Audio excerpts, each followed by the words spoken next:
Rob, welcome to the show. Thank you very much for doing this, my man. I really appreciate you coming on board. Thank you for having me, man. I really appreciate it. It's an honor. So for the people that don't necessarily know about you, you are known in the social media realms as the world's strongest gay, which as a title, I mean, it's as fabulous as you get, really. But it's amazing to make the impact that you have done on such an alpha dominant sport is a really interesting complex to work with. So I really want to get into that. How did you find the whole kind of process of coming out in such a kind of hyper male dominant sport? Because it's a really strange dynamic. Yeah, for me, it was I was already actually I had already turned pro before I had come out. So I started competing in strongman in 2009, and that's when I was still quote unquote straight. um, and got really into the sport, and met a lot of my friends early on in my career. Turned pro in 2013 as a 105 athlete here in the U.S. And 2014 is when I kind of came to terms with my sexuality and came out publicly in October of that year. And to be totally honest, it was I was having a lot of questions from my friends who I come out to privately, family members, just kind of like, what's this going to do to your strongman career? And to be totally honest, I really didn't give a flying fuck, because to me it was, if nothing about me is going to be changing. I'm still going to be the same Rob Kearney, after I announced this news, and it went viral pretty quickly, so my now husband and I were only dating for about a month and a half at that time. Oh my And god. yeah, and I never thought that it would turn into what it did. For me, it was, I was coming out, finally being true to myself.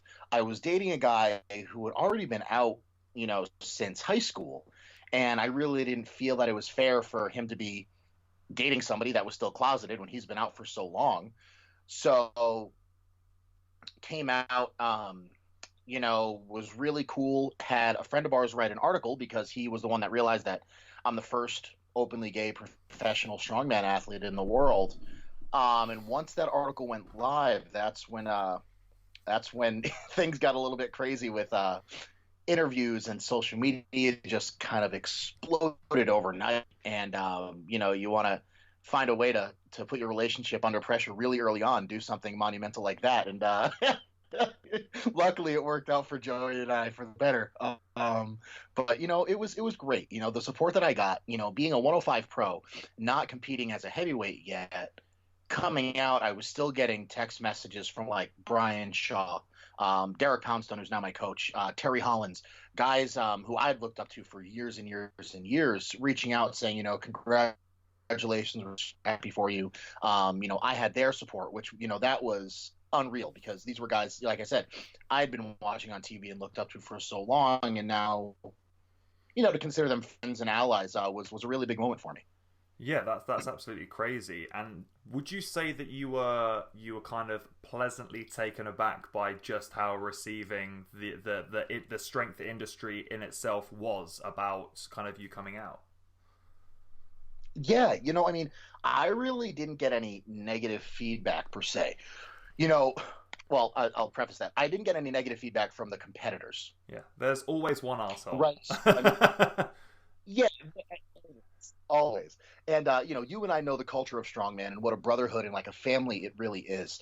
And everybody that understood that culture was super supportive, absolutely amazing. And like I said before, nothing really changed. It was all the people that, mainly, to be honest, like on starting strongman, when the articles got posted there, of people that were just getting into the sport, that didn't have a background in strongman, and they didn't understand what we go through and the kind of camaraderie that we have at this level.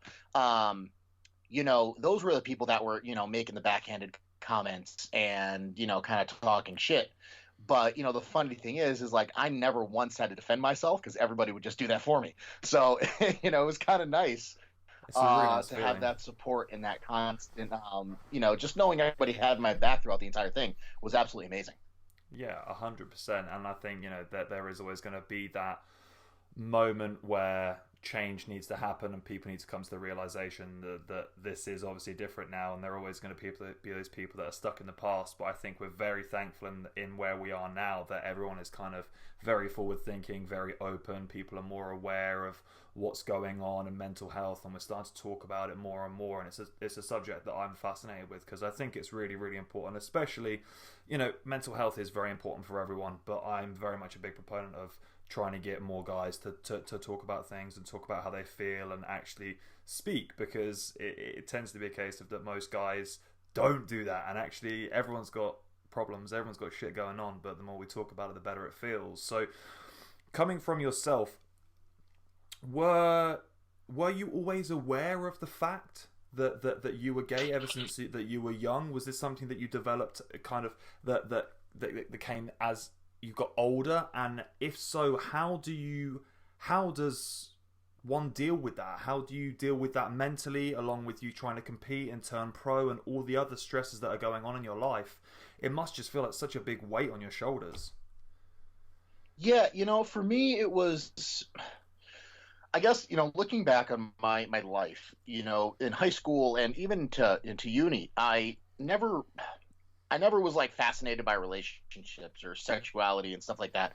I was one of those people that I was super goal driven, super involved in school. Like I played football, I played baseball, I was a cheerleader, I was class president, I was a lead singer in a band, I was in the school band. So I kind of dipped my toes into everything, and I just really just stayed busy all the time. And, it wasn't until later on in my college career, after I had started strongman, I actually dated a girl for about a year and a half. And it was during that relationship where I started really to come to terms with my sexuality. And, so I was 22 when this all kind of came to a head. This is still kind of young. Yeah, decently young. And, to be honest, I just woke up one morning and I was exhausted. And, I had always, put on this facade every morning of being this super happy, positive, strong, emotionally, I guess, emotionally strong person every single day. And it was all a front. Because I was dealing with this, internal battle of finding my sexuality and figuring out what the hell I wanted in life. But also I was trying to follow societal norms and thought I needed to date a girl. And once I got out of that headspace and kind of switched things around, it's I just want to be happy.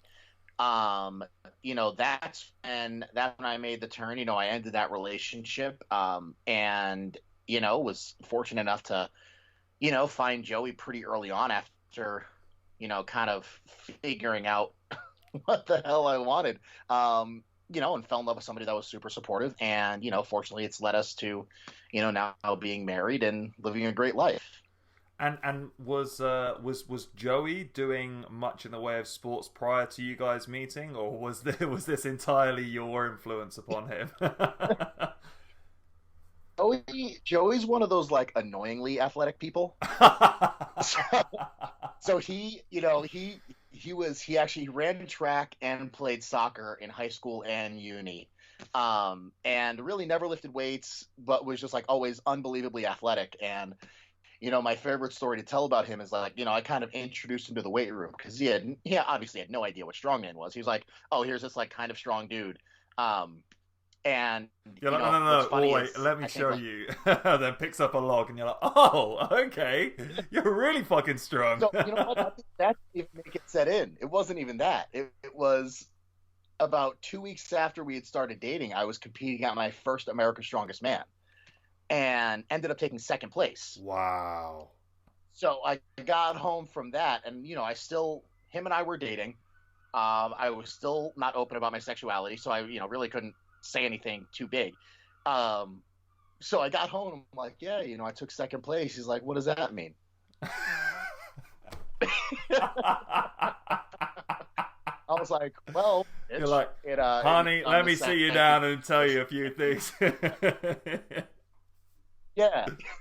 That's mad. So, but, introducing him to weightlifting and strongman in the sport was super exciting. And, when I say annoyingly athletic, I mean, this is a guy that learned how to do a full squat, clean and jerk, Olympic lifting style, his first day on a barbell.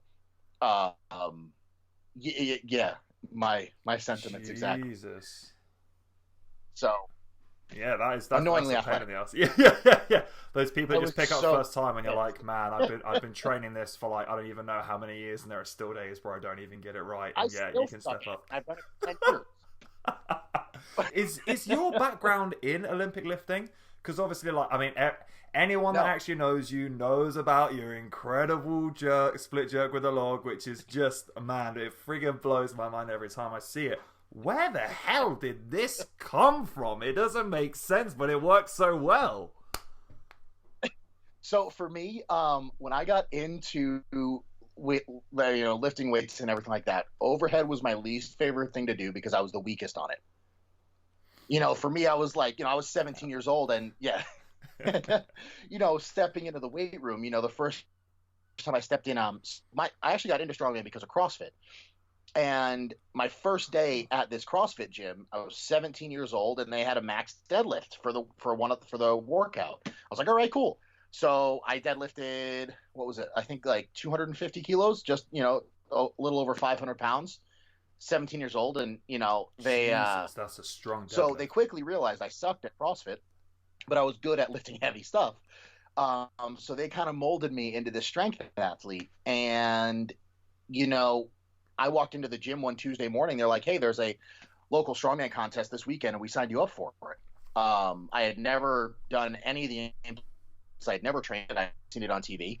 I went to the contest, got my ass kicked, and absolutely fell in love with the sport. So for me, when it comes to overhead, it was being in the CrossFit gym. They teach all the different overhead techniques, and my strict press was abysmal. And I was always super embarrassed because I was like one of the bigger guys at the gym, and there's these guys that are smaller than me that are crushing me on these workouts. So that's when we learned like the push press and then the split jerk, and I was actually pretty good at the split jerk. I was like, oh, I'm gonna keep rolling with this. And then it was just kind of over time adapted it to the strongman movements, with the log press. And anybody that knows how to do the Olympic movements, a split jerk on a barbell versus a log are two different animals. So it took a lot of time to perfect, hence, it took me 10 years. But fortunately I have a nice little technique and formula down now where, it works almost every single time for me. And, it's luckily gotten me to get the American log I press was gonna record. say, dude, So if it's you've got the American fortunately log press record, that like you can't say anything about it. Like it doesn't matter. You've done it. Like it doesn't matter what the techers is. Like you've smashed it. Just keep on doing that. It doesn't freaking matter. yeah. And it's funny, because obviously, I'm sure you see on social media, I get shit all the time, not just for being gay, but for split jerking as well. So, as if one thing's not, pile it on with the second one. So, But like what I find what it fascinating was there is the fact that you've said like you've stepped into a CrossFit gym, and the nicest thing is that like for me from a training and coaching perspective as well is that they've seen your capability and they've seen what you're able to do, and they haven't tried to force you and pigeonhole you to become this like cardiovascular athlete, like you need to drop this weight. And they've actually said, let's utilize what you have here. And I think that is actually in and of itself kind of like the biggest blessing in disguise ever. No one's tried to change who you are. They've literally just seen what you can do, and they've gone, okay, this guy, he's definitely a strength athlete, so let's push him down this road. I think there's so many organizations where people don't necessarily get that opportunity, and like for you, man, like what the stars aligned. Like you could have gone into any other yeah, gym that day, and this never happened. that, that moment changed my life. I mean, it's, obviously like working out was always super fun. I always really enjoyed it. I obviously had, like I said, I'd seen strongman on TV, always super interested in it. And I had played team sports growing up, but I liked the individuality of strongman. And then what you find as you get deeper into the sport, it almost has a team aspect to it, even though it's an individual sport, because this is one of the only sports where you're cheering on the guy you're competing against.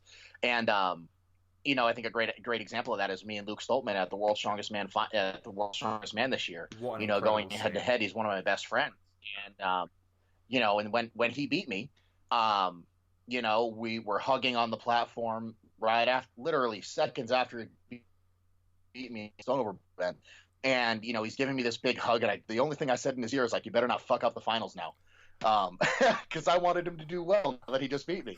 But that was yeah. So that moment of stepping into that CrossFit gym and then recognizing, that I might have some potential in lifting some weights. Like I said, it changed my entire life and what I thought I'd be doing. I went to from there I ended up going to university for sports medicine. So it's kind of like a sports physio almost. I'm an athletic trainer. And that's what I thought I wanted to do with my life. I wanted to work in the NFL, work for the football teams as their on their sports medicine team.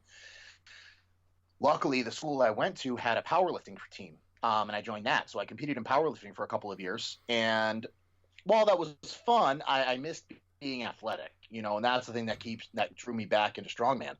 And then a couple years after doing that, we renamed the powerlifting team into Team Iron Sports. So we had powerlifters, strongman, bodybuilders, and Olympic lifters all training together in the same gym at the same time, which was really, really Wow. cool. And it was a great atmosphere. And then actually from that team came three professional strongmen, multiple international athletes, powerlifting champions, bodybuilding pros.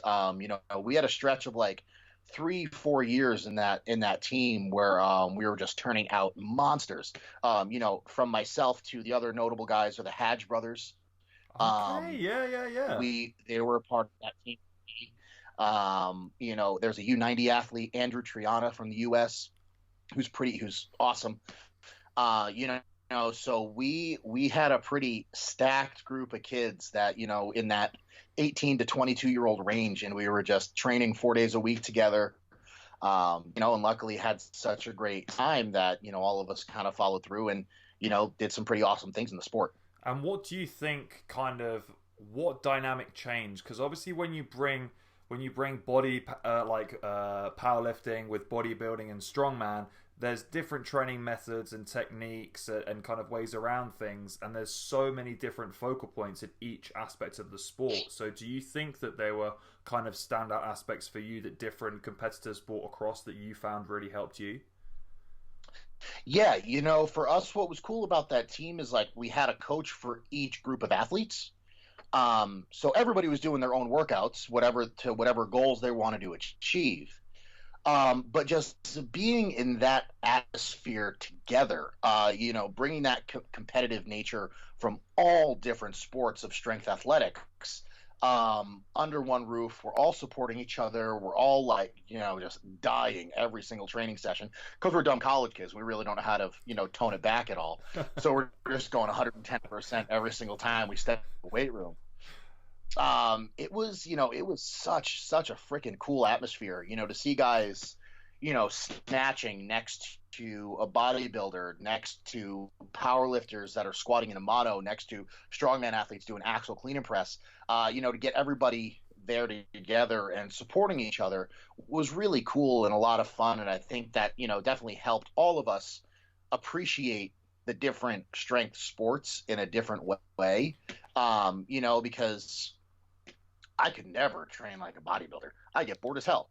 But the guys that are doing it, that they know, that mind-body connection, and they're super strict about the movement of discipline it takes. It gave me a newfound respect for that sport, and that's one of the coolest things that I think we learned going through those few years together. Yeah, and I think what you're saying, where you've come from a team-based sports background, when you get into a lifting environment, which is very much an individual sport, that's the thing. When you step up to the platform, although you have everyone behind you, it's up to you to lift that weight. There's no other contributing factors. Everyone else can shout as loud as they want, but if you don't get it up, you don't get it up. And myself, I came from a big rugby background. I played it from the age of 6 years old up until about 18, 19.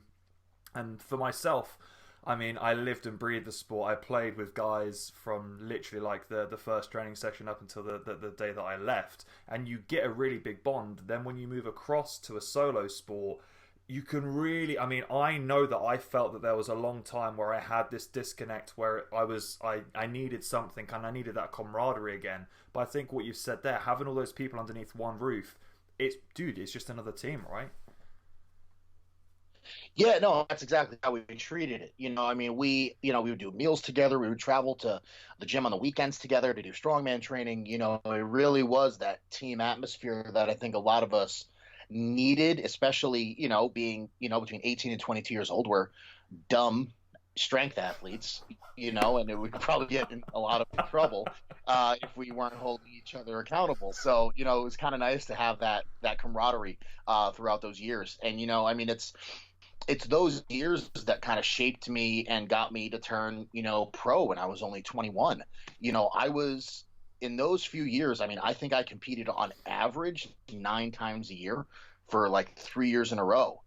Pretty much I would throw a dart, if I drew a radius around where we were, and if it was within a 5-hour driving distance, I'd be going to compete. So it was pretty much once a month at least. I was, getting out there and competing, and those guys were coming as well. We'd do road trips to other competitions for other athletes. So it was super cool that entire time.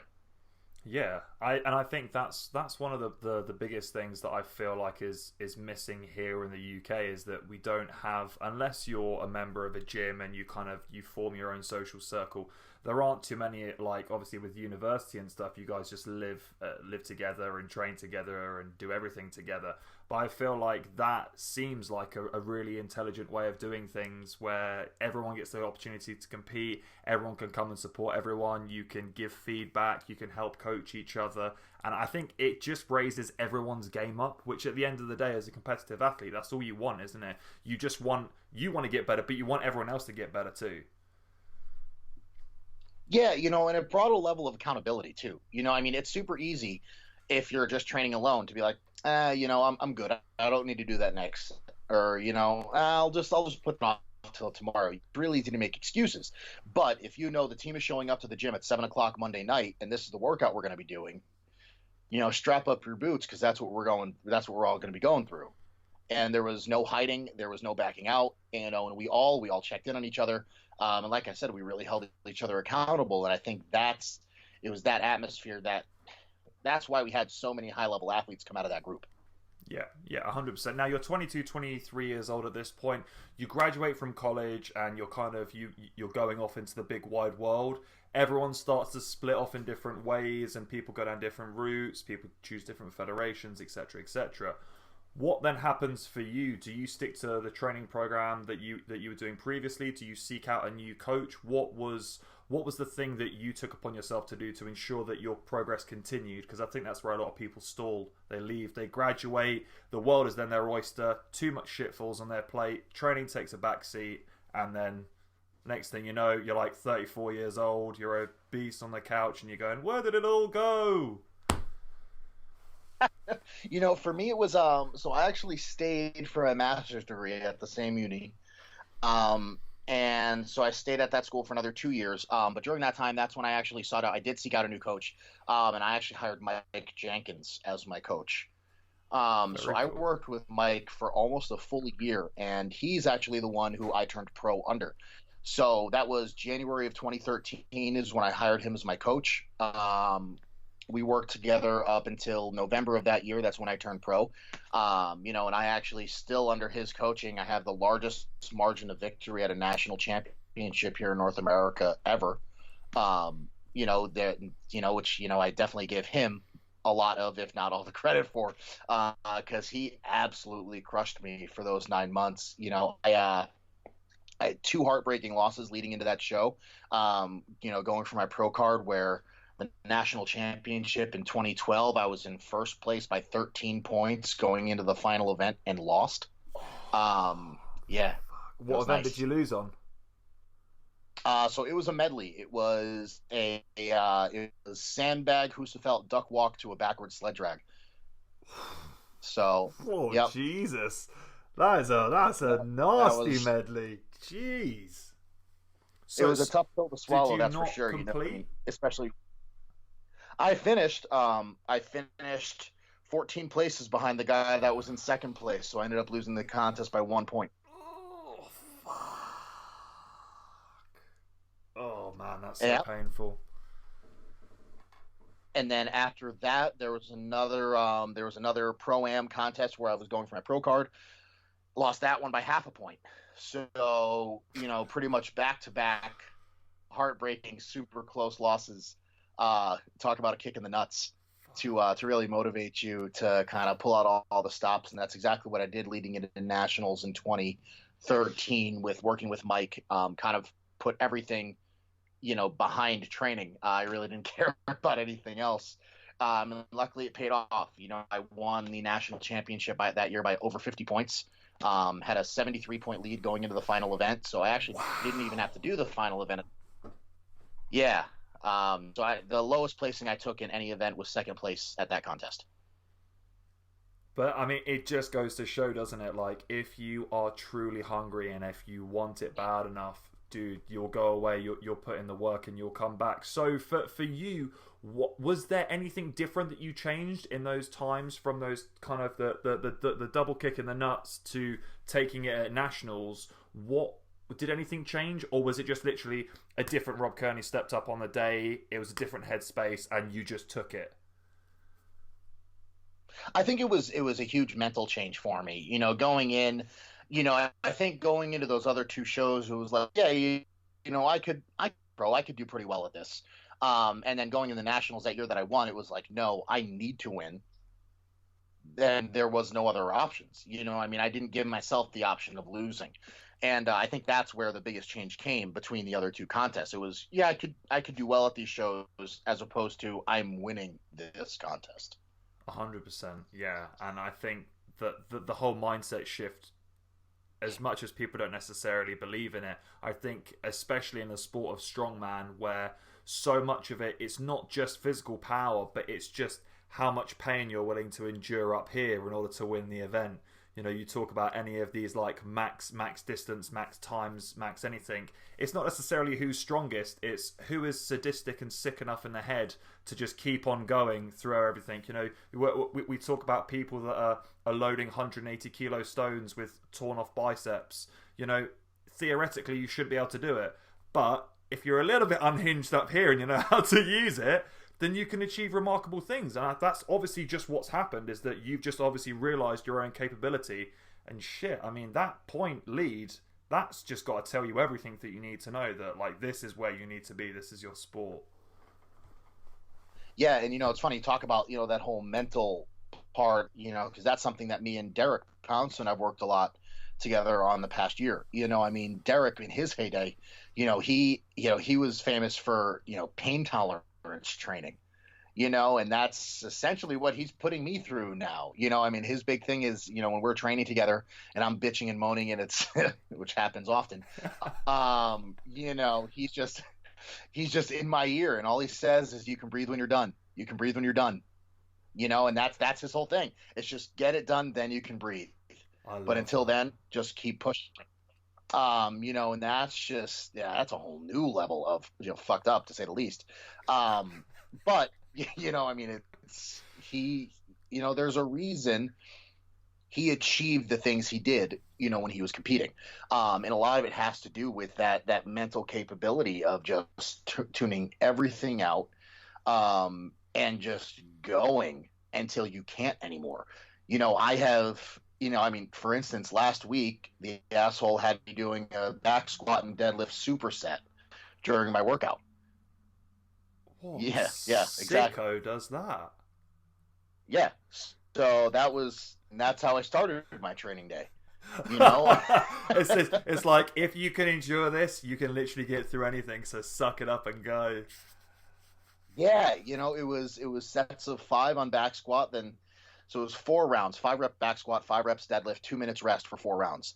And it was hell. It was absolute hell. But again, his whole thing is, you can breathe when you're done. This is the easy part. And it's all in preparation, because, he's done the things I want to achieve in the sport. which is why I kind of just put on the blinders. I close my eyes and just say yes and cry a little bit every time he sends me a program. But I get it done, you know. You're So like, I I've think just that's got why, a you know, new 2019. program through. I'm not quite sure if I want to read through it, but I will get back to it at some point. That's my usual thing is I don't open the program until I get to the gym that day, because I just don't want to know what I'm in for. You know, a Oh, I lot of like people are that. opposite, where you know they want to plan out their week and know what they're doing. You know, for me, he sends me the program and I don't even take a look at it. I take a look at each day separately and I don't look at it until I get into the gym. You know, I have an idea of what I'll be doing. I'm like, okay, it's going to be an overhead day, but that's all I really know. And you know, fortunately, it's worked out pretty well. You know, for me, I can follow directions pretty well when it comes to a program. So I don't bitch too much. You know, but you know, when I see what's written down on the paper, you know, I'm able to just kind of turn everything off and just go, which has been really nice. And that's, you know, that's been something that's great about working with Derek, you know, somebody that I've looked up to for so long. You know, now that he's my coach and friend, you know, it puts a little bit more pressure on me to perform really well, you know, because I know what he's done in the sport. I know what he went through. And now he looks at me and it's like, well, you can do the same shit, You are the you know. So it's protege. like, okay, so now not, yeah, you know, not only you know is he my coach, but he's a fan, and now he you know expects me to perform well. So, you know, I mean, it just adds that extra level of you know pressure, but also it's the coolest thing in the world to have that. That motivation, you know, kind of biting me in the ass every single time I step into the gym. So, did you approach him? Did he approach you? How did the collaboration between the two of you begin? So I approached him. So I've actually known Derek since 17. You Oh, know, wow. he you know lived about an hour and a half from where I was growing up. And when I first got into the sport, I was like, you know, saw him on TV, saw he's from Connecticut. I was like, shit, you know, I mean, if I want to actually do this and do well at it, I should probably reach out and see if I can train with him every once in a while. And he had a massive training crew on the weekends, and you know, so I would, you know, little 17-year-old Rob, uh, chubby and not really that athletic, would show up, and you know, here's Derek Poundstone in 2009 at the peak of his career, and you know, That was walk here, into the gym yeah. and there he is, you know, deadlifting 800 for nine, or you know, doing a 400-pound axle clean once press away for you know 8 or 9 reps, you know, just stupid stuff, and I felt so out of place but so excited to learn. And you know, did that a few times. You know, was able to train with him and that crew a few times. And over the years, we stayed in touch. You know, I was a total fangirl the entire time. And you know, fortunately, you know, from us, you know, being acquaintances and me training with him every once in a while, he kind of evolved into this friend. You know, and then about a year and a half ago, it was right after I had actually gotten injured at Giants Live North America. I had reached out to him and said, "Hey, this year was shit. I had a horrible year at Worlds. I didn't perform well at the log lift championships. I just got injured at North America. So I was like, I need to do something different." And you know, fortunately, he was at a place where he was ready to coach. So prior to that moment, I had asked him a couple of times if he would coach me, and he actually turned me down. And it was simply because he wasn't ready. You know, for him, once he turned into a coach, that was the final nail in the coffin on his Yeah. competitive career. And I don't think he wasn't ready to accept that. And you know, I think over the Summer Which Mania none in of us are. 2017, you know, him popping off his bicep in 2017 at Summer Mania on the first attempt on a tire flip, you know, at his first contest back. I think that's when he, you know, finally took the step back. And then 2018, when I approached him, he was finally ready. And you know, now like our friendship is stronger than ever. He gets more excited about my training and me competing than you know I thought he would. And it's cool to have him in my corner. You know, every time I step into a contest, you know, he's so involved when it comes to my program. You know, he's very needy, actually, to be honest. But but I love him. You know, he's so invested in my career. You know, it's pretty special what we have. You know, to have the friendship that we do. And you know, to be able to literally, you know, like just text and be like, yeah, this feels like shit. Can we change it up? You know, and within minutes, he's, you know, right back to me, and you know, we're making things Wow. work.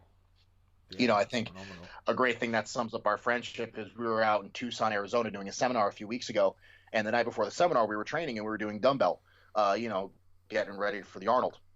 And so he had me doing, I think it was 100 kilos, clean and press for reps. And every time I would drop the dumbbell, I would drop it a certain way. And I finished my set. He's like, "Why are you dropping the dumbbell like that?" So it wasn't about, we essentially had a little bickering moment about how to drop the dumbbell from overhead to be most effective and quickest throughout the event. And it took him trying it a couple of times, and this went on for about 15 minutes. By the end of it, I was right. So just make sure everybody knows that. And but we have such a great working relationship, and like I said, he's so excited and so motivated to see me do well that it motivates me to want to perform well and not let him down. That's for sure. 100%. Yeah, I love that. I definitely think there's a special part of that. I myself was coached a very very similar concept. Rob Frampton lives about an hour away from me. I didn't know anything about strongman at all. I actually got connected through someone else, and I was like, well, I have the ability to go and see him. I know it's a little bit of a trek, but hey, why not? This guy is a legend in the UK scene, and he knows everything, and he understands how to get to that level. And well, I don't have a clue. And then from there, I mean, it just blossomed, and then I went and smashed my first 4 competitions, first 2 at novice my first year, which I won with like 3-4 months prep, and then next year at Inters did the exact same thing. And it's like, well, success leaves marks, doesn't it? If you're going to be coached by someone who understands what it takes to get there, then 100%, then you need to be on that level, because especially with a sport like strongman, which, and I had this discussion with other people that have competed in powerlifting and stuff like that, strongman, because it's such a multifaceted sport, there's so many different areas where you can be strong at and you can be weak at, that just like CrossFit, it takes so long to bring all of these events up, to have your dumbbell the same as your log, the same as your axle squat, the same as your yoke. It's so impossibly hard to do because it just takes so much from you. So to have that knowledge and information from another coach, I think it's wicked that you have the ability where you can kind of bounce that information back and forth, because it's only going to make you so much better. Yeah, and I think, and that's exactly what happened. I think the common misconception about me is people think I was actually good at this sport when I started, and I totally sucked. I was horrible. I took dead last in the first 8 shows I entered.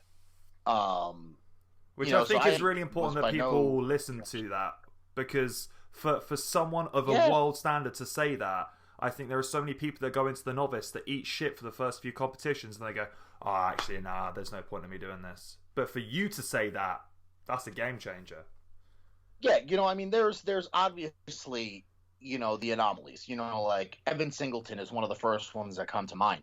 He reached, the world's level in 3 competitions. That's crazy. For me, I ate shit for 3 years.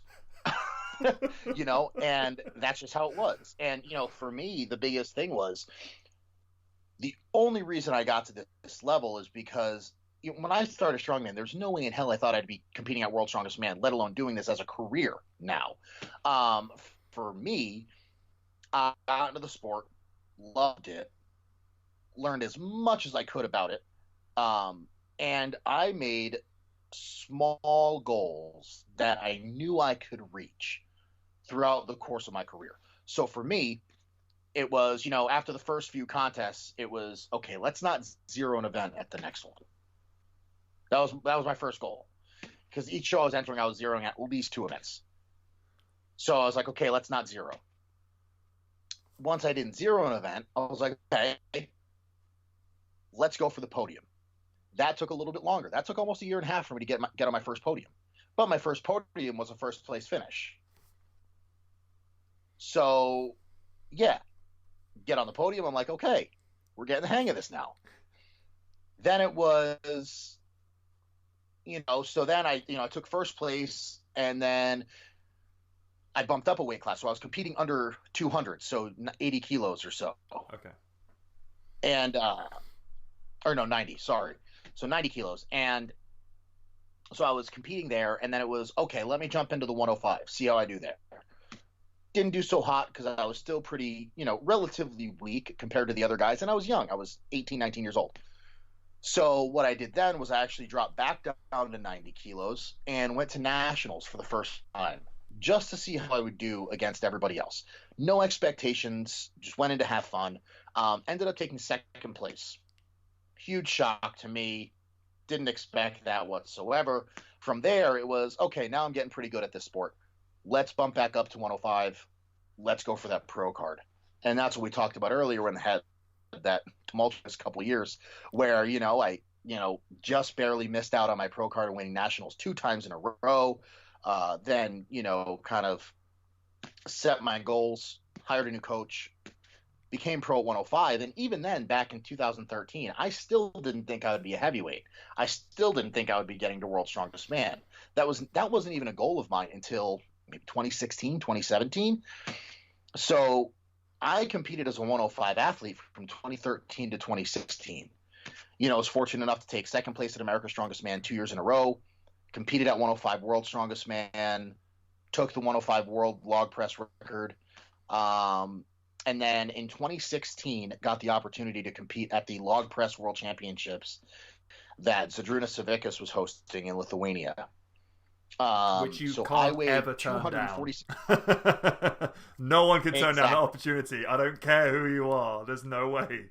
Well, the funny thing about that is I saw on Instagram that he was training for it. So I had reached out to Dion Wessels, who runs Strongman Corporation here in the U.S., and I was like, hey, by this time, I had the heavyweight amateur log press record.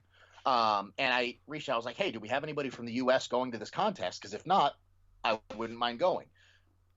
This is 3 weeks before the show, by the way. Oh my God.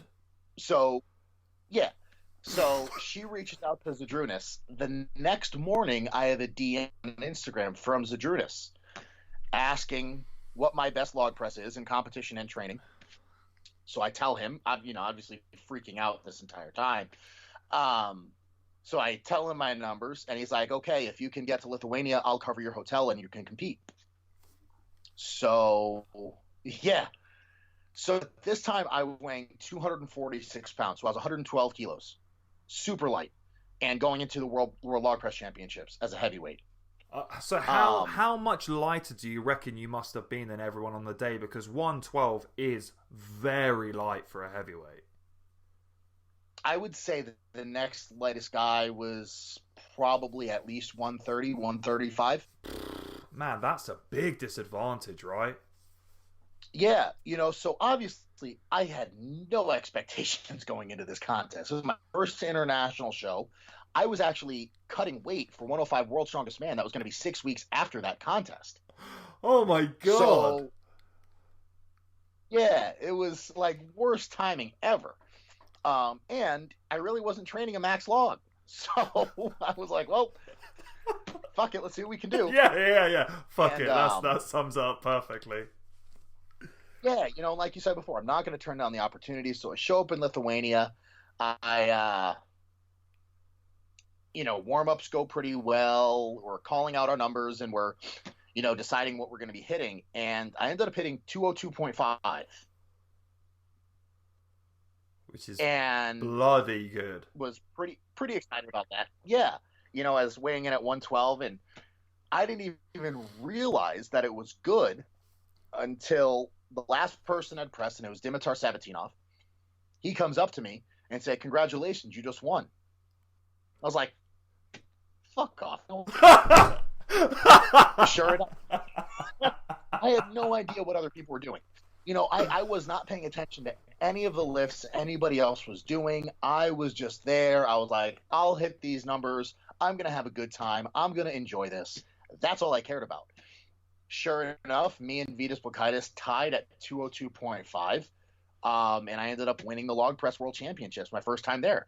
Beating Vytautas Lalas. I beat Graham Hicks. Like, totally wasn't expecting any of that.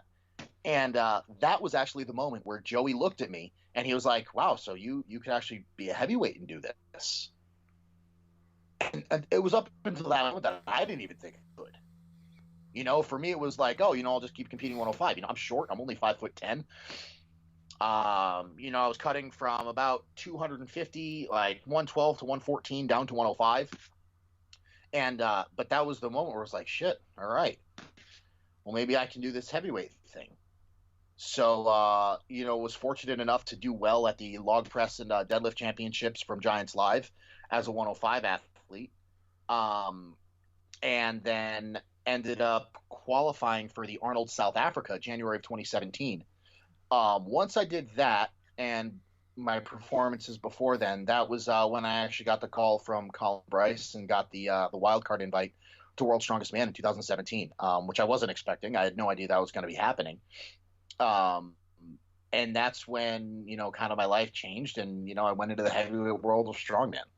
And now going from, your weight categories, it's very much a different kettle of fish. And, well, I mean, you can approach it from various different angles, but when you're in like the under 90s and the under 105s and things like that, I think the margins potentially are actually even smaller than when you're in the open categories, because everyone's pound for pound pretty much around about the same weight, and it's just literally about strength and technique. Whereas obviously when you get up to the heavyweight division, if you're competing at 130 and Thor's walking around at 195 or what have you, it's like, okay, well, 60 kgs is a big difference. Well, and then you take the height into the consideration. Yeah, you take the height into consideration as well, and you're like, how? Yeah, and that's something I deal with in every single contest. But that's, I think with coming up through the ranks of the lower classes, I became a student of the sport, and I think that's why I've been able to be so successful, because I have analyzed and dissected every single event there is in this sport to make it most effective for me when I'm performing it. So when it's stones to high platforms, we talked about the log press and split jerking. There's all these little techniques, learning the hitch like Derek used to do. All these techniques to let me compete at this high level at such a small size is why I got to this level. It's not, okay, yeah, I'm strong, but I'm not grossly stronger than anybody else. I have I'm at a horrible genetic disadvantage compared to everybody else.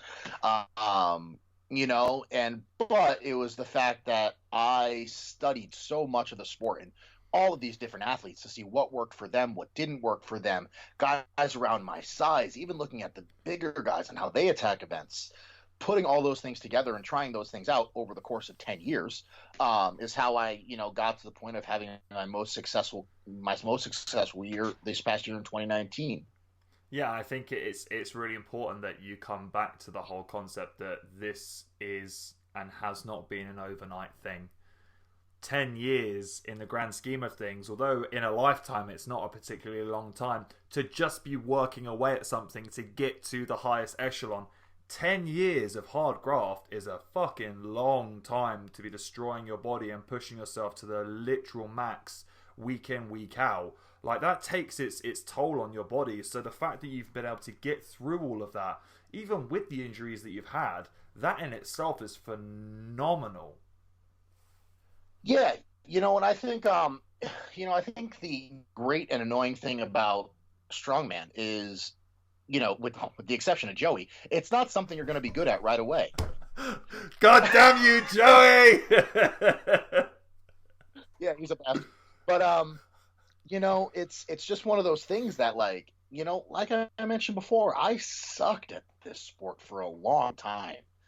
But I think, it's what you and I talked about before. It's people get caught up and they want to reach a certain level right away. And, it's completely unrealistic. And that's how people get hurt.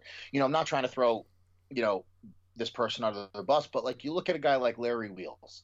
I have so much respect for him. Him and I had a great time at the Log Press Championships in Leeds back in April. He's done really amazing things. However, you jump into the highest level of the sport with barely any training background in strongman or shoes, and that's where injuries happen. We saw him. He tore his bicep. That probably wouldn't have happened had he gone through the channels that all the other strength athletes go through. You build up that tendon strength. You build up the event specific strength throughout years of doing this stuff. And, he's amazing as an athlete and he's unbelievably, disgustingly strong. But strength is only part of the game. You need event experience to be able to do the things that we do at this level. And to walk into a stone series ending at 205 kilos, when you've only been doing the sport for 6 months, you're just asking for an injury. Yeah. And I never wish that upon anybody. And it sucks that he got hurt, because I would have loved to see him compete in Manchester as a, full on ready to go, or Wembley. But it's just one of those things that comes with the territory. Is no matter how strong you are, you need a certain training age in the events to be able to compete at this level and withstand the shit that we go through without that super high risk of injury that there already is. You want to minimize that as much as possible. Well, yeah, and I think what you've said there is brilliant, because it highlights to the rest of the world, Larry Wheels is someone who, like you said, is, and you framed it perfectly, disgustingly strong. Yeah. But for people it pisses me off every day. Oh, me too, brother, me too. When people see that every day on social media and they go, holy shit, like, look at all of that weight, for them to then see Larry move across into our sport and get injured realistically quite quickly, I think it kind of it allowed everyone to see that, oh, actually, okay, this strongman sport, like, this is the real shit. This isn't just about lifting heavy weights. This is heavy weights. This is awkward implements. This is loading in different forms. This is literally every single stress you can put on your body. You're doing it in one competition in a space of like 6 to 8 hours. It's the most intense thing that you get. 6 to 8. Now Giants live shows are running in 4. Yeah, I mean, it's crazy. And like we alluded to, you have to have a certain level of experience doing these things to be able to withstand that kind of load in that short amount of time. It's the sport has evolved so much in the past few years that we're not competing in car parks anymore. We're in arenas. We need to keep the crowds engaged. We need to make it a performance and a show.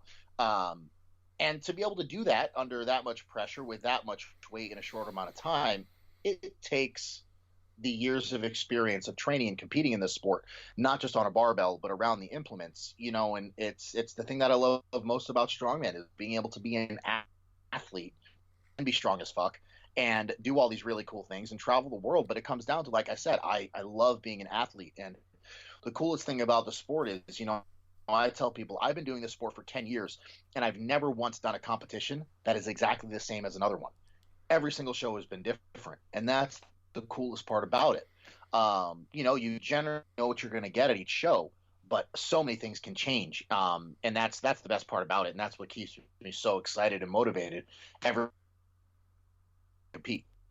Yeah, I think the fact that there's always that kind of that level of mystery that even though you might have prepared for every single event, you can get there on the day. And I found it multiple times with the competitions that I've been, especially at grassroots level. It's like, oh well, we don't have access to that implement, so you thought you were doing this and you trained for this, but in actual fact, we're going to do this complete polar opposite movement because it's all we've got access to. And it's like, okay, well, for those people that just train for that event, yeah, you're strong for that event, but you're not a strong man or a strong woman. You're just strong for that. This is whatever the weight, whatever the implement, whatever the day, whatever the weather, whether it's in a car park or an arena, just fucking do it. Yeah, that's the I have a little bit of a problem with one of the federations here in the U.S. where they actually release the events for their national championships 1 year prior to the contest, and yeah, it's that's crazy. A long ass time.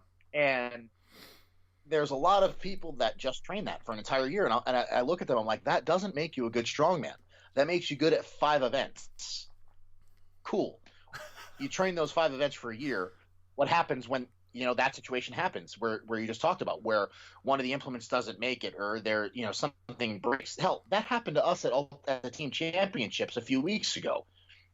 They were told it was going to be a yoke walk in one of the contests. The lorry got into an accident, bent some of the equipment. We had to take out the yoke walk, and they threw in a tire flip sandbag medley the day before the contest started. So it happens even at our level. I love that. You I know, I love mean, that. It just doesn't about change. It doesn't change. no. And that's the best part about it. It's like, well, fuck it, be ready for anything. You're still everybody's in the same boat. Nothing's different. So, when I see people like train for a contest for like 4 months, I'm like, it's not doing you any good. Like, cool, you might do well at that contest. You might even shit the bed, even if you train those events for 4 months straight. Yeah, but then what people also don't realize is, if you're just training for those events, yeah, you're going to be strong for those events, but also more importantly with your body is that you're creating massive biases in your body. If you're just training for a silver dollar pull and you've actually got a competition that's like 3 months afterwards that requires you to pull from the floor and all you've been doing is pulling from a silver dollar height, it's like, well, your back is going to develop in a way where you're not necessarily going to be able to get back down to the floor and perform to the same standard because your body adapts. That's the fantastic thing about being a human, is that we adapt to whatever the stresses are. So if you're going to be a strongman, you have to take it from different heights, different angles, change the stances, change all these things, because like you said, on the day, you have no idea what you're going to get, and you need to be able to turn up and hit anything out the park. And that's when I first started, that's why I competed so often. So I never had more than 3 or 4 weeks in between contests my first few years because I was constantly going to shows with different events. I was getting the experience on those events. I would only train for each contest about 2 to 3 weeks and go compete and jump to the next show. And, you don't develop those, the muscular imbalances. You don't develop bad techniques because there's no time to develop any technique. It's here's this event, learn how to do it, watch some YouTube shit back then, and then go out and perform.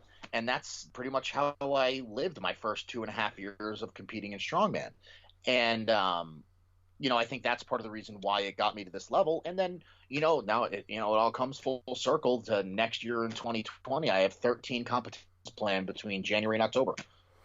Jesus, man, 13 in a year. What the heck? So talk to me. How do you go about choosing your comps at this level? Because when you're at this level, I mean, there are so many different things that you need to take into account. But obviously, when you're lifting these weights, that the stress on your central nervous system is huge. We can see like Martins has had massive nerve issues recently, and there are lots of problems that are creeping up for various different athletes. So how do you go about choosing your competitions? Do you like to give yourself certain space? Will you only peak for certain comps, or is it a case of that every single one of these competitions you're going in at 100%?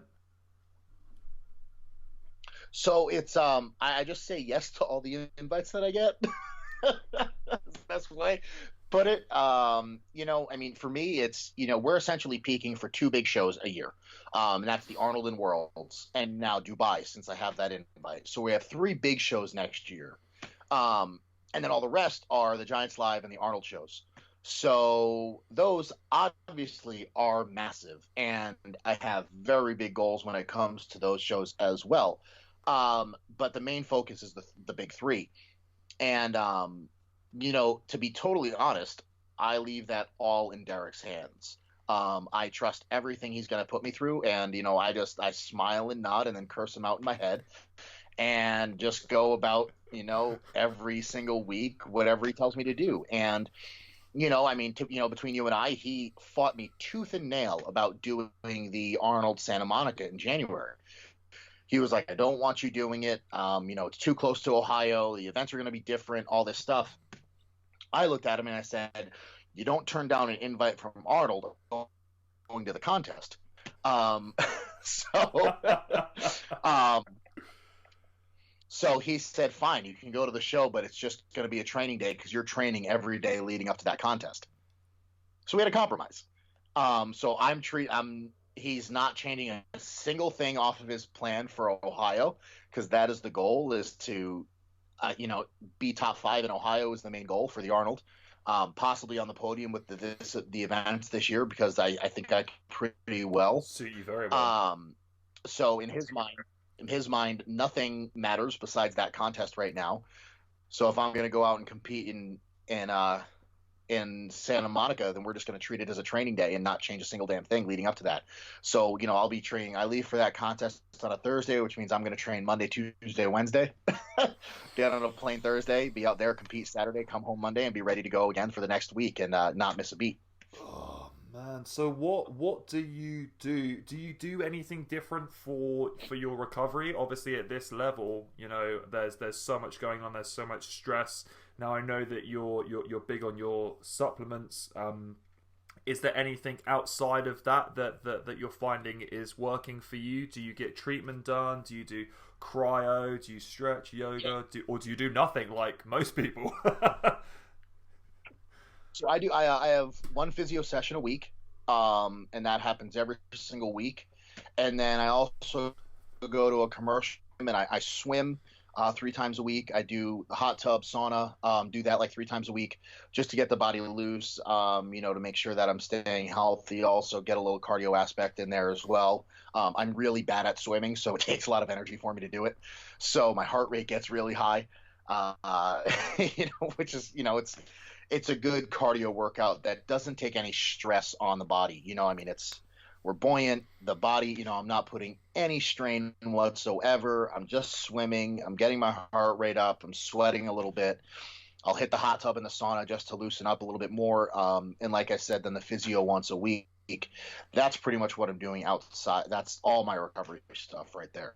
100%. And kind of going into this year, are you kind of happy with where your weight and stuff is sitting right now? Are you looking to add any more to the frame? Are you looking to take away? Or are you feeling pretty confident with where you're sat right now? Because, you're looking good, you're looking bigger, things are starting to look like they're really piecing together for the 2020 season, man. Yeah, I'm really excited. It's I think, Derek and I were a little bit obsessed with the scale when we first started working together. But to be totally honest, the more we work together, the more we realize it's really not that important. For me, I'm weighing about 285 pounds right now, so just around 130 kilos, just over. And this seems to be a sweet spot for me. I feel this is the strongest I've felt in an off-season prep by far. I'm hitting numbers that I'm usually hitting mid-peak. And I'm in my off season, not really, I'm training hard, but not killing myself. And, I'm really confident going into the 2020 year. Obviously the goal is to try to trim some fat, get a little bit leaner, while maintaining or adding some body weight. I think the end goal, within the next few years is to be in that 300-pound range for body weight. But do it as cleanly as possible. And that's one of the things that I'm working on with my nutrition coach, with Derek, putting all the pieces together to make sure that I'm most successful throughout the year. Being leaner, that's kind of a big goal for us right now, considering I'm competing so often next year. If we can trim down on some of that body fat, I'll hold less inflammation. I'll be able to recover quicker after competitions and perform better each show if I have a little bit of less body fat on me. So that's kind of the focus right now. Up until, January, mid-January, right around the Arnold Santa Monica, actually, that's when we're going to really bump everything up and start that final prep into Ohio where things will get kind of crazy. Which is going to be super exciting. Super exciting. It's going to be a wild show this year, I think. I think 6 events is awesome. We've never done that before. And just I feel the entire style of the competition is different this year. More moving events, more medley type events that, the Arnold is historically known for just these static monsters and big lifts. Obviously, we have the elephant bar deadlift this year, and, then we have the dumbbell, which is just stupidly heavy. Now we have the choice between 100 and 330 pounds, so it's about 150 kilos, which is the current world record. Let me do the math. So yeah, it's either 135 or 150. Yeah, I thought it was like 130. Are the dumbbell? Yeah. So those are the 2 options, and it's 1 rep with the heavier dumbbell beats any amount of reps with the lighter dumbbell. And then, we're doing the frame up the ramp again at 400 kilos. We're bringing back the wheel of pain. That'll be great. And then Said no one ever. Yeah, literally. We're doing a sandbag toss, so everybody's fighting for second place against Thor. And for me, I'm just fighting not to be in last in that event. And then a brand new event this year, the Trial by Stone event, which is actually the first event of the contest, which is just so freaking cool. It's 2 natural stone clean and presses, 2 natural stone loads, and then the Husafell carry.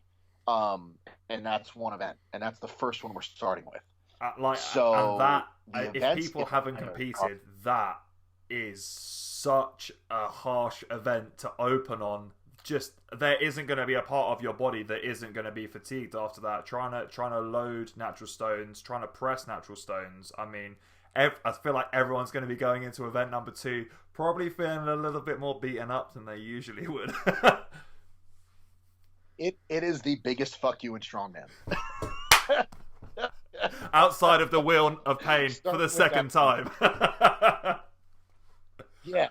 I mean, this is arguably going to be the hardest competition any of us have ever done at this level.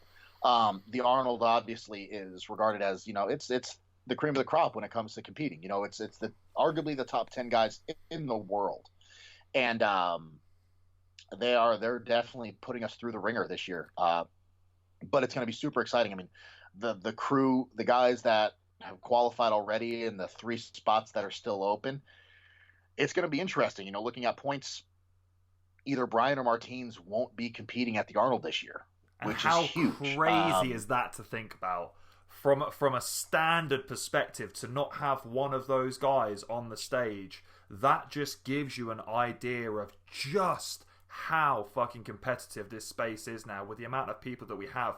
It literally is a case of anyone can turn up on the day and anyone can take first place, and I love that about strongman. Well, and that's what Derek and I were talking about. We sat down a little while ago just to go over the Arnold. We looked at the competitors, looked who's probably going to end up competing as well, and what 10 guys are going to be there. We looked at the events, and Derek was like, 8 out of these 10 guys can be top 3. Wild.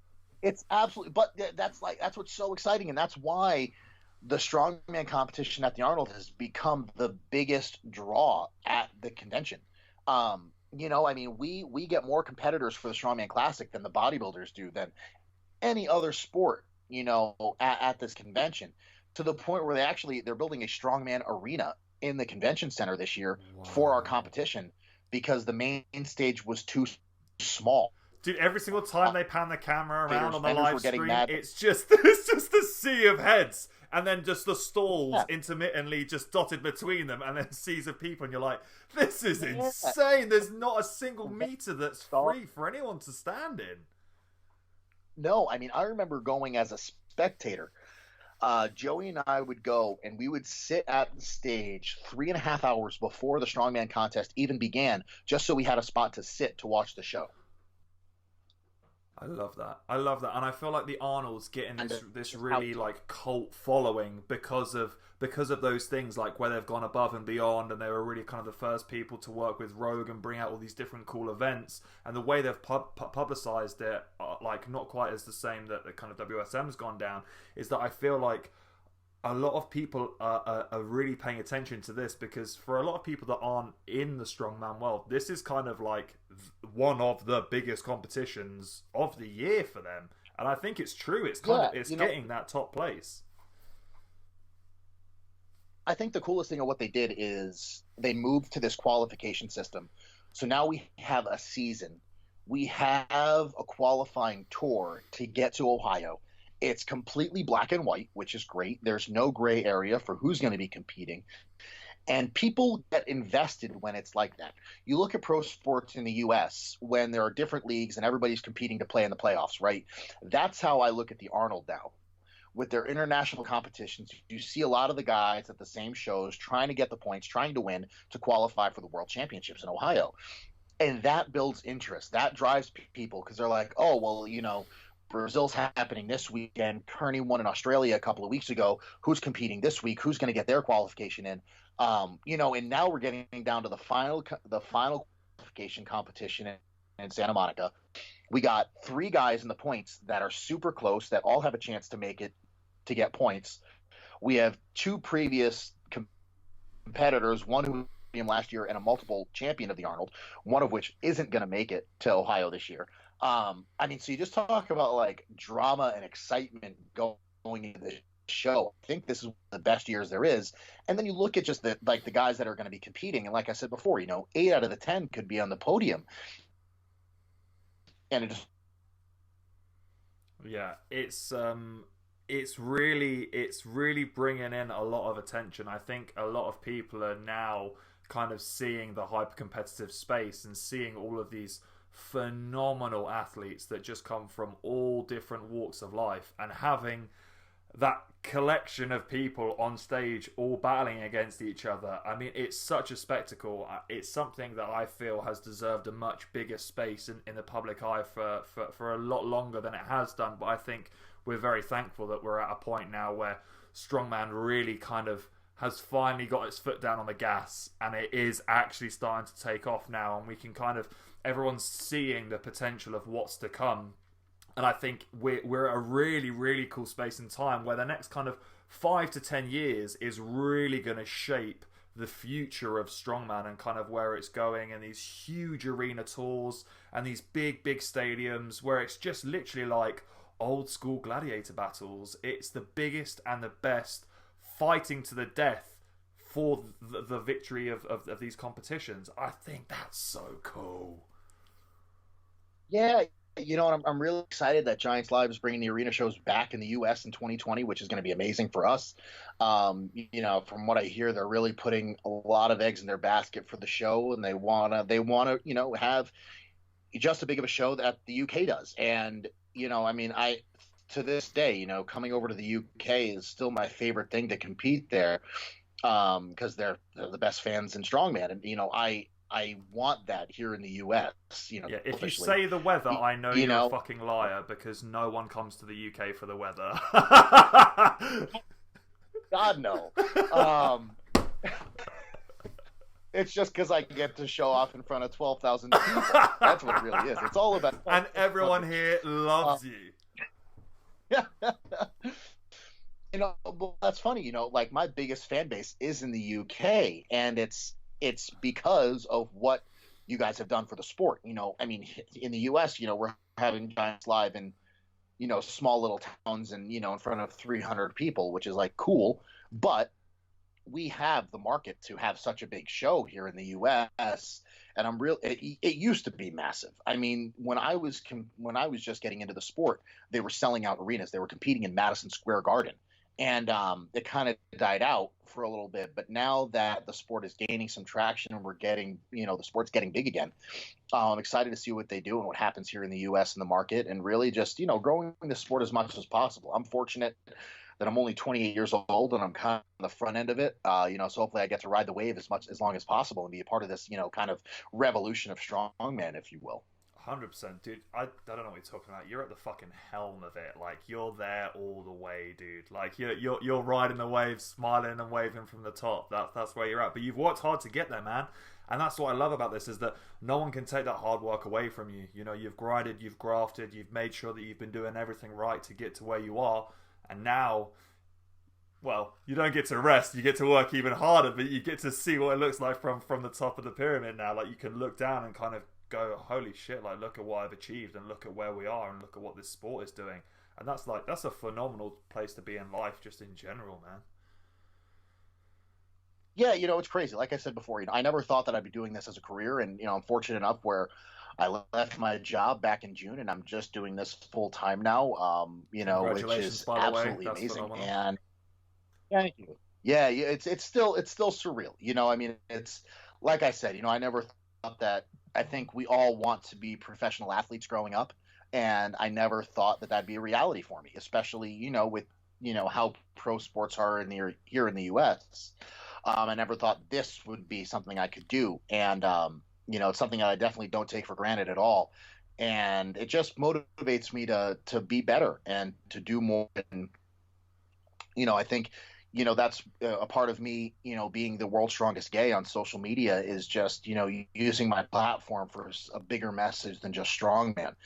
And that's kind of been my whole motivation this entire time, is just being as visible and as open as possible with my sexuality to show other people of the LGBTQ community that they can achieve things that they never thought were possible, and also just get into the sport that I love and have devoted my life to. As a gay man looking at strongman from the outside looking in, it's intimidating as fuck. But once you step into the sport, you realize we're just a bunch of big teddy bears who want everybody to do well. So that's the best part about it, and that's I get shit all the time, and people are like, why do you have to call yourself world's strongest gay? Why, there's no world's strongest straight, like all this stuff nonstop. And, I just tell them, visibility is, so important because, had there been an openly gay professional athlete, not even just in strongman, but just in general, while they were actively competing, it might have changed the course of my journey. I might have been able to come to terms with my sexuality sooner and, not go through those years of exhaustive pretending for so long. And that's my goal when I am, so open about my sexuality, is just, to try to be that kind of beacon of light for, young kids all over the world that, if they're feeling a certain way, they see me, kind of crushing it in strongman, being happily married to my husband and, doing life as good as I can. Yeah, and I think what's phenomenal is, I mean, even if you go back kind of 15, 20 years and you were to look at kind of sporting celebrities at the time, is that there were no platforms developed at that time where you could reach out. The only people that would be able to talk to kind of the David Beckhams of this world, or the Super Bowl guys, are guys that are related with the press kits that are going to be for the certain teams. You would never be able to just hop on my phone and type in Rob Kearney and shoot you a DM on Instagram, and then you fucking reply, and I'm like, wait, what the hell? This is one of the strongest men in the world, and he's just chatting to a guy that is invariably no one. Like, we have this access now to be able to communicate with people like yourselves. That in itself is phenomenal, because the outreach you have with young men and women and anyone in the LGBTQ community, you have instant access. If people want to come and say, hey, Rob, like, I've been struggling with my sexuality, I want to come out, but I'm also in this sport, how do I do it? Back 10, 15 years ago, you were on your own. You might be able to read an article at the back of a magazine in Men's Health or something like that, but you would never be able to just literally get on your phone and contact one of the greatest known gay male strength athletes and go, hey man, how did you do it? And then you pick up the phone and just low-key type back, and you're like, wait, what the fuck is going on? Yeah. I mean, I can't tell you how many messages I get where the first line is, you probably won't see this, but, and then they go into this whole thing. And those are the ones that I make sure I respond to. And I mean, it's great to be able to do that. And, the amount of messages from teenagers and young kids all over the world that I get on a weekly basis, are just out of this world. And, I make sure to take the time and respond to them and, make sure that, they realize I'm only human as well. But, the fact that, me being so open about my sexuality and my relationship and doing what I am doing, knowing that it's giving them the motivation to, find themselves, just be comfortable in their own skin, that means more than anything that I'll ever do in the sport. I just kind of, I got a message not too long ago, and I posted it up on my Instagram, that there was, a 16-year-old boy who was on the verge of committing suicide until he found my profile, and like stuff like, I mean, I still get chills just thinking about it. And I never thought that I would be that person for somebody, but just the fact of him seeing my Instagram made him, realize that his life is valued and people love him and that he can do these things while being himself. That means more to me than any competition I'll ever win. And, that's been my biggest message this entire time. And fortunately, I've been able to do pretty well at strongman as well. Yeah, and it's so, honestly, like, I know what to expect from strongman because I've been around enough guys, and I know that the strongman community is absolutely amazing. The guys in there are absolute sweethearts. But to be able to listen to you talk about that and for you to be able to understand the task that you have that's sat on your shoulders because of what you've done and what you're doing, and the fact that you're still loving being able to connect with people and having that connection with the community and with the people and with everyone in the LGBT community, that's so nice to hear. That like you just want to help people. That's all it is like you just want to show people what is out there and what is available, and what your life is like when you truly don't give a fuck what other people think, when you actually embrace who you are as a person. And I mean, I've been through various different stages of my life where I've struggled with my identity and kind of what I want to be, and versus what my parents wanted me to be, versus what society wants me to be. And dude, when you're a teenager, it's a complete headfuck, and you've got these hormones going around. But to have someone like you, who is a role model, who can stand out there and say, it's okay for you to feel this way. It's okay for you to understand that this is why you feel this way, and it's good for you to accept that and actually embrace it and let it flourish and let it grow you as a person. That's a fucking cool message to give out, man. Well, yeah, and like the biggest thing, as I tell people, is like once you are honest with yourself and can be true to yourself and live in that headspace, everything else in life gets easier. You know, like I was able to channel all of that energy of faking who I was for so long and put that into strongman. You know, and like that's a lot of shit that I was doing to pretend to be somebody I wasn't. And now I didn't even have to think about that anymore. That wasn't even a thought when I woke up in the morning. You know, I just got to be me. And then, like I said, putting that energy into other aspects of life, you know, my life was amazing. And it's not that I didn't have a good life before. It's just, you know, it took me to a new level of happiness and excitement every single day that I didn't realize I was missing. 100%. Now I'm going to wrap this up real quick, Rob, because I mean I could speak to you forever. This is amazing. But one thing that I like to do with everyone is kind of, I want you to take a trip back now to you when you're kind of 10, 11, 12 years old. You know, you're a young man setting out in the world. You get to go back in time and impart kind of a bit of information, a bit of wisdom, a bit of knowledge, a quote, whatever it is.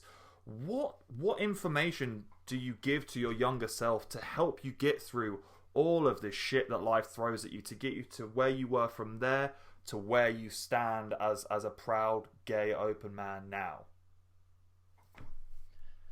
The first thing that comes to mind is actually a quote that this quote I came up with was actually right when I got accepted, got the invite to compete at Worlds in 2017 for the first year. They send out this athlete's packet, and they ask you for your motto or a quote that you live by. And I was, I'd always, there's always inspirational quotes and all this stuff that always goes around. And I was just sitting there, and for some reason this came to my head, and it was trained to be the person they said you would never become. Ooh, I like that. Yeah. And that from that moment, that's been my motto in life, because with me, I was told by so many people that, especially, I took last place in the first 8 contests I did. The amount of people that questioned why I was still doing it was insurmountable. People were like, why are you still going to these shows? Why are you wasting your time? Why are you wasting your money on all these competitions when you're just coming in last every time? It was all, I was told so many people to just, don't bother with it. Focus on your career, focus on school. Strongman's not worth it. And had I listened to them, I wouldn't be having this conversation with you right now. And yeah, for some reason in that moment, back in 2017, I came up with that quote, trained to be the person they said you would never become. And that would be the one thing I would tell my younger self. And it's still something I tell young kids to this day when I speak at schools. Because people are going to doubt you and laugh at you and mock you for any of the dreams that you want. But when it comes down to it, if it's something that you're motivated to, use that negativity as fire, use it as fuel to really push you even harder to reach those goals. It's one of the reasons why I read every single negative comment message on social media. Because I know when I go out there and I break the American log press record, or when I am standing on top of the podium at these contests, there's no big respect for those people. than me winning a competition. And I relic in those messages, and I absolutely love them because it gets me so excited to get into the gym. It gets me so motivated to just push even harder than I was before, just to give those people the biggest middle finger I possibly can by winning a competition, and then posting a picture of me and Joey kissing on top of it is just the icing on the cake. Rob, thank you so much, man. I mean, this has just been amazing.